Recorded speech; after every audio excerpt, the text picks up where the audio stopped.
Hey, everybody. Welcome to All Clemson Tigers Football Show. I'm Brad Senkiw, Deputy Editor over at allclemsontigers.com. We're part of the Clemson Maven multimedia platform that covers all things Clemson Tigers. I'm joined today by Will Vandervort, one of our staff writers over at allclemsontigers.com. And we're here to spend some time with you today talking about the transfer portal window. It closed as of Sunday, and you have a 48-hour lag there where compliance officers are getting their paperwork done and turned in. So as of this recording, as far as we know, the Clemson Tigers are done with the transfer portal window, and now it's time to sort of assess the fallout from all of that and what the roster is going to look like with the roster construction and how it breaks down. So we appreciate you joining us today to do that. Before, though, we even get started, I need you now to go, please hit the subscribe button, hit the like button here on YouTube. Leave us a comment. Let us know how wonderful our beautiful faces are, how much you enjoy seeing us,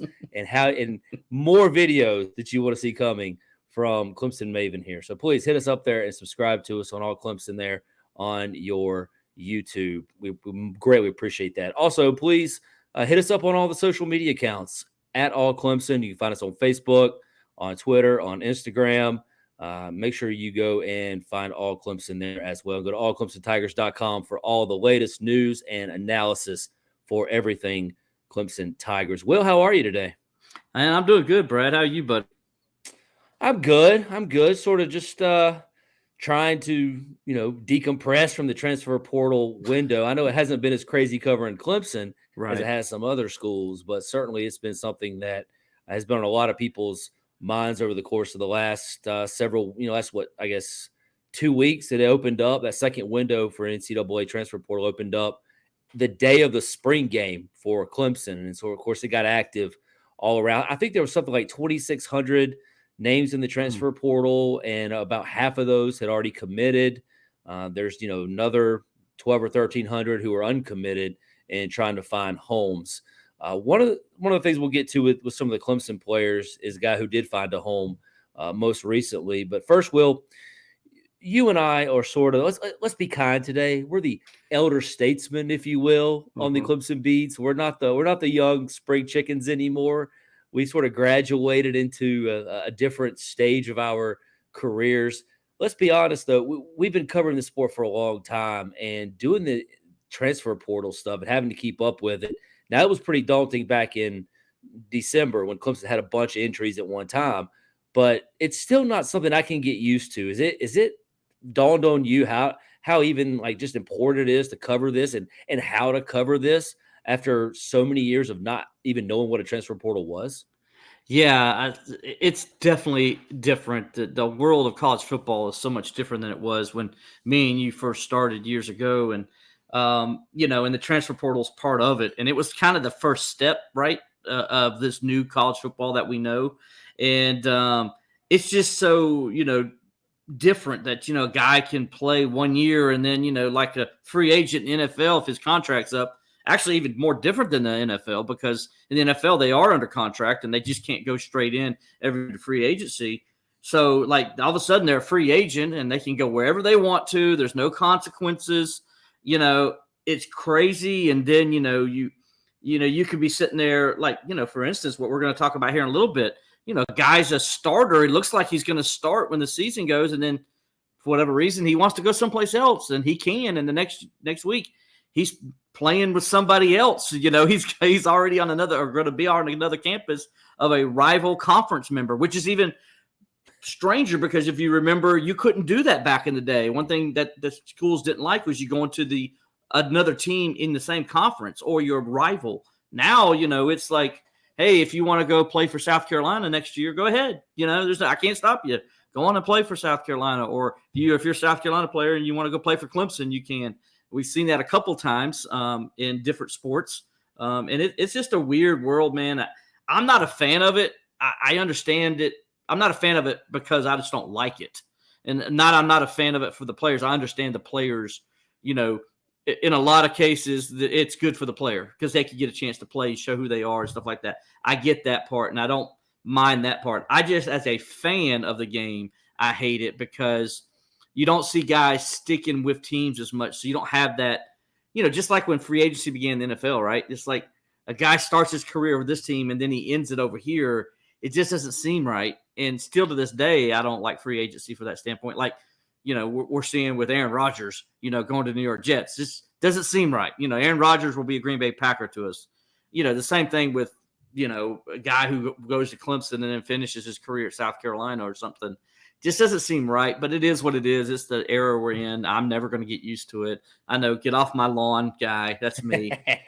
So it is what it is. But hey, I understand it from the player standpoint. A different world now. It's a more player-driven sport and player-friendly, if you will. And this helps the players have more opportunities to get to where they ultimately want to go.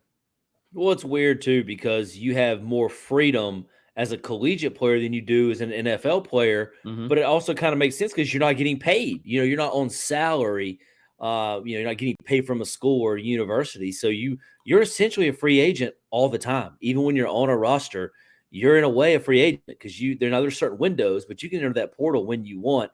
And two, Will, we also have to, every time a guy enters the portal, you have to ask the question: did he leave for playing time or did he leave to secure the bag? Is he getting NIL money elsewhere? Is he making more cash somewhere else? And I don't know, that part I'm still not used to. It probably doesn't matter in the long run. I'm just not used to it, to that aspect. I don't like to ask myself every time, why did he enter the portal? What are his motivating tools here, or what's driving him to do that? That's something that's still taking me a lot of time to get used to. Will, let's move on to some Clemson news here that occurred this week. One, Malcolm Green, the former cornerback or defensive back for the Tigers, who entered the portal a couple weeks ago, he announced officially that he's headed to Virginia. I think this was good for both sides. This is a guy who fulfilled his obligations to Coach Sweeney in the program. He got his degree. He gets to go back home to his home state. He's from Richmond area, and he gets to play for Tony Elliott. He used to coach at Clemson. Yeah, I think part of it is what, it's good. And a couple of things you need to look at to see if it's good. And one, we will never really know because it's not information they have to give us. And that's, does he get a little bit more NIL money, as you mentioned there? Because that is something that players look into when they decide to transfer. Can they go make money in a different market, make a little bit more money than they were, say, if they were at Clemson or something? So it's something you always think about. So with him, I look at it a couple ways. Is he going to be the starter? Right? If he's going to be the starter, then I think right away it makes sense for him. And I'm not going to starter as a nickelback because I think he was going to be the starting nickelback at Clemson, but he wasn't going to be the starting corner, and he wants to be a starting cornerback. And I think he thinks that helps him get a better opportunity to get to the NFL to show what he can do as a number one or number two corner instead of being that nickelback guy. I get that. So if he's promised that, and Tony Elliott's promised that spot to him, then I get it. If he's going to be a nickel back at Virginia, then I'm like, no, you needed to stay at Clemson because, you get more opportunities as a nickel back or be seen more playing that position than you will at Virginia. So it really depends on what's going to happen. I think we got to wait till the end of fall camp and is he starting at Virginia to know if this was a good move or not, unless there's something on the back end that we're not privy to, which is NIL money and how much money he can make as an NIL athlete. Well, maybe. Obviously, if you're a starter, you have a better chance of making a little bit of cash than if you are a role player or maybe situationally a role player, because Clemson's going to use Wade Wood as an awful lot in their, Sam nickel packages because of his versatility to play more like a safety than just a linebacker. So I don't know. It could have been writing on the wall there for Malcolm Green. Yeah. Let's move on to the other bit of news that occurred. Liam Boyd, who I thought was the best kicker in the spring game. What little we got to see this spring in terms of the special teams from the Clemson Tigers, he looked like the best kicker to me in that spring game. And Coach Sweeney has already said, going on record before Boyd made an announcement yesterday, that this was a two-man race for the starting place kicking duties for the Clemson Tigers. Not anymore. It's down to one. Liam Boyd announced on Monday that he has officially entered the NCAA transfer portal. Will, your reaction to this? It feels a lot like it was a decision based on probably scholarship and maybe the situation he was in by not, if you're not locking down a starting spot, if you're still competing for one, he wasn't guaranteed a scholarship, and Robert Gunn III is on scholarship. Yeah, I think it was definitely what you just brought there. I think it was a scholarship reasons because look, not only in the spring game we saw him and he boots that 51-yard field goal. He also knocked a kick through the end zone, if I remember right, in that spring game. But when we saw the little bit that we did get to watch practice, I saw him kicking field goals from 50 plus yards, right, in practice and nailing them. And I was like, because I even asked, I remember sitting there asking one of the other reporters, is like, who's that guy? I'm writing down the number, to go back and look to see who it was because he was consistently making those field goals when I said, who's number 37? And not just making 35 yarders, but he was making that 45 to 55 plus consistently in practice. And so he was really impressive. And so I'm with you. I thought after what I saw in the spring game, he was going to be the guy. He was going to start for Clemson. And yeah, that's not going to happen now. I don't know what those – obviously, we're not privy to those conversations that Coach Sweeney has with his players, but I'm sure maybe, like you said, it was relayed that they couldn't – as we know, the pinch that Coach Sweeney's in right now with scholarships can't offer him a scholarship right now at this point in time, and maybe that had something to do with it. Maybe he's going to a place where he knows already he has an opportunity to get a scholarship. And, hey, listen, I get that. If you could go get free money to pay for school – I totally get it. I don't care where you go. That is important, and that has to be considered. And I think I'm with you. I think that's what Boyd's decision was in making that decision. Free money, never going to turn that down. Never. Scholarships, coveted, certainly. Speaking of how coveted those scholarships are, Will, the Clemson Tigers sitting there at 87 scholarships with the loss of Malcolm Green to the transfer portal to Virginia. Liam Boyd was not on scholarship, so he didn't help that situation anyway whatsoever. What do you make of the situation now? The Tigers need to get 2 under that 85. What do you think their options are as they head into a very critical part of the summer?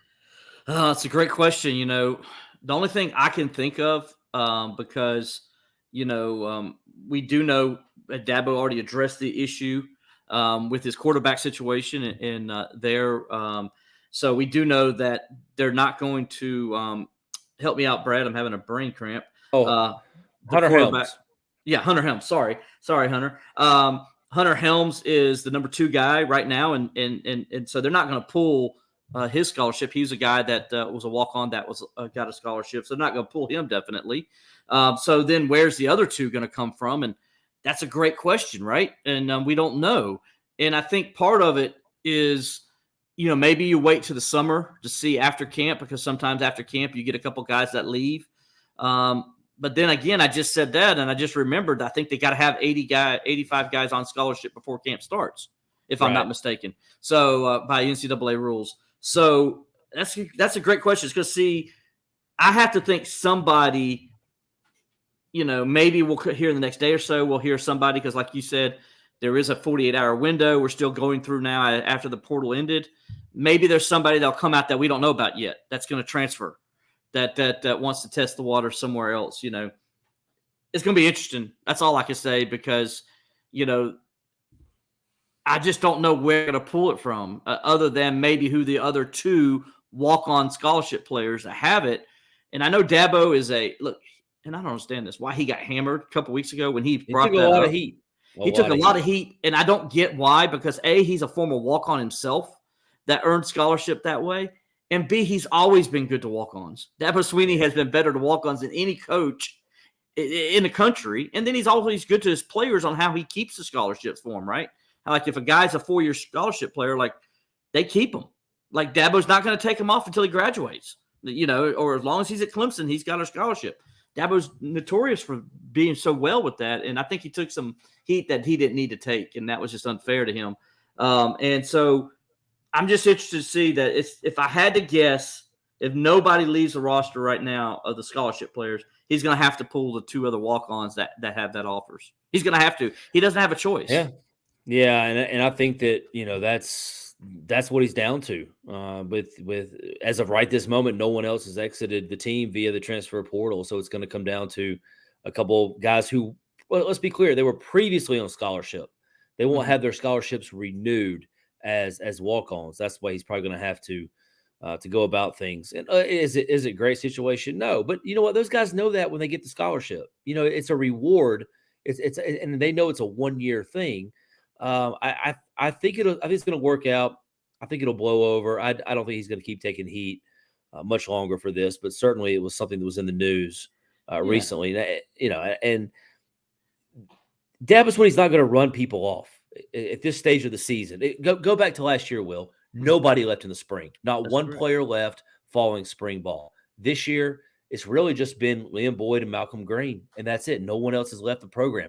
He doesn't want to force people out in the spring. There's some schools that will absolutely do that and tell you to get lost. And I'm not saying Clemson's better because they don't do that. I'm just saying their tactics are different. You show up for spring ball and you go through the rigors of it and you're committed to it, you're going to have a roster spot. Now, whether or not you've been on scholarship before might dictate how that all works out. But it's very telling that there just was not a mass exodus from the program for the second year in a row. And let's not forget, this is all COVID related. This is another COVID year, and they got one more year left. And Tyler Davis, they didn't think he was coming back. That's a guy. They didn't think Rukaroro, they didn't think he was coming back. So Sheridan Jones, there was a bunch of guys. Yeah, there's a bunch of guys that came back.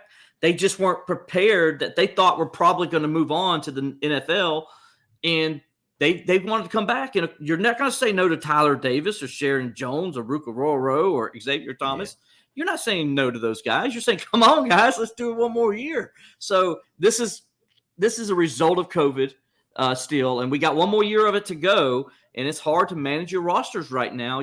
Some teams are having the opposite effect.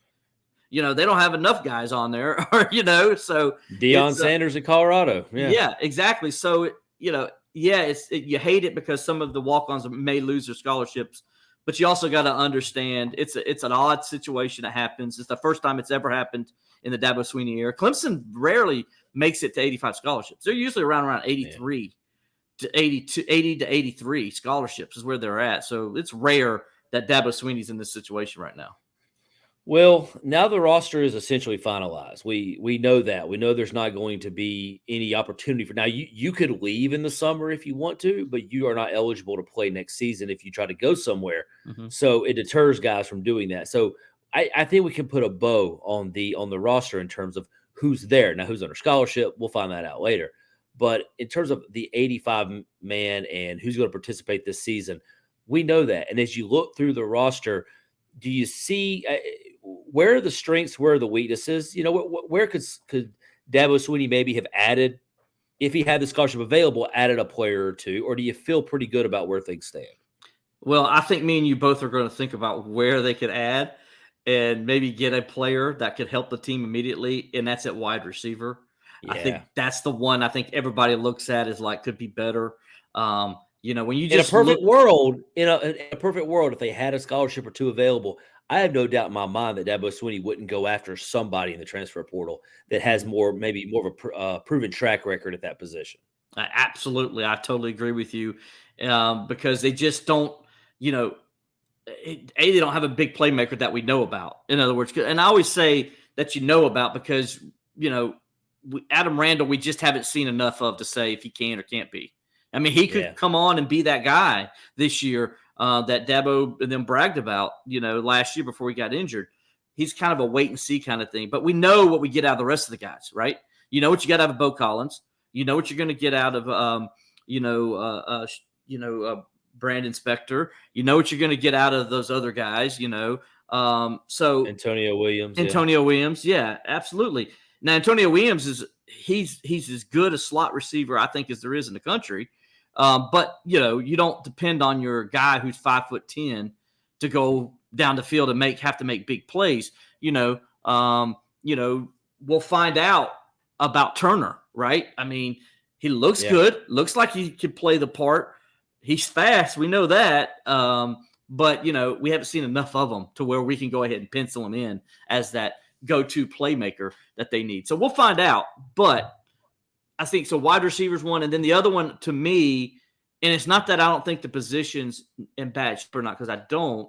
But I think if you could have gotten a left tackle, maybe in the portal, that's where you would have been, where you're putting an experienced player there at left tackle, as opposed to someone right now where they have Tristan Lee who hasn't played that much. He's got some talent. I think it's going to be good. But, he hadn't played much since he's been here. And so, that's something where they could have used some experience, I think, as well. Some depth. I mean, to be honest, Will, there's probably not a coach in the country that would turn down help at tackle, Right. left or right. If anybody has any experience, I mean, there have been guys going to the transfer portal to good schools who they couldn't block me or you at, group of 5 schools or even lower. But they got offers, they got opportunities because they're big and they played. And if you're big and you've played, you get opportunities. So everybody's desperate for help there. So I agree that would have been another area Clemson probably would have liked to have added if they could have, but not based on this current scholarship group. Obviously, the Tigers are strong at linebacker. I think that's going to be a big strength for this team this year. Up front, defensive tackle in the middle, just loaded there. They might have tried to add a defensive end had they had a scholarship or two available. That might have been on the priority list next to receiver and potentially tackle. I could have seen that. But everyone else on that defense, you feel good about that secondary. A lot of guys returning there. Obviously, you're loaded at the running back room if you're CJ Spiller, the running backs coach. You love what you got with Shipley and Maffa. And I thought the spring was good for Dominique Thomas and Keith Adams Jr. I thought both of those guys got, I mean, to me, they improved greatly from when I saw them the previous spring. So they've gotten a lot of work and look a lot better. So you feel good there. It's just that receiver position. You're right. Probably would be the number one on Clemson fans' list. So some of them had that some of them had them on their Christmas wish list, and they didn't get it this year. Try again next year. That's all I can tell you. We'll see how it goes. The last 3 years, I think they've had it on their wish list, and it's just it hasn't come to fruition yet. And it's been a major problem in the offense, in my opinion, of why they've struggled so much. Yeah, absolutely. All right, let's wrap things up here, Will. I want to thank everybody for joining us today on the All Clemson Tigers football show. Please, again, hit that subscribe button, hit that like button on YouTube, leave us a comment. Let us know what you think. You leave some questions down in the comments. We'll do another video, let you know what we think. We'll share any ideas and thoughts that you have for the host here today. So please jump on there on YouTube. Make sure you go to allclemsontigers.com for all your news and analysis. Will, what's going on this week? I know Jason just put up did his Monday Live the other day. Probably got some All Clemson Tigers baseball shows to get to this week. What else you keeping an eye on with Clemson coverage? Yeah, it's kind of a quiet week, right? I mean, because the softball team's off this week. So exam week, exam week, and then there's no mid games. I think the main thing I'm looking forward to, and I'll be there covering as well, as the baseball series, a big one against Louisville this week for the Tigers. If they can win this series, Brad, they're putting themselves in serious contention to be a host. Isn't that crazy? These next 3 weeks, they've got a chance to really put themselves in position to do some good things in baseball right now. All right, there you go. Go to allclemsontigers.com. Will's going to have some of that for you coming up this weekend in that big home series. But I want to thank everybody for being a part of it today. We are part of the Clemson Maven multimedia platform that covers all things Clemson Tigers. Once again, thank you, Will. I appreciate your time today. I enjoyed talking some football. We'll do this again soon. Absolutely, Thanks, everybody. Man. Have a good one.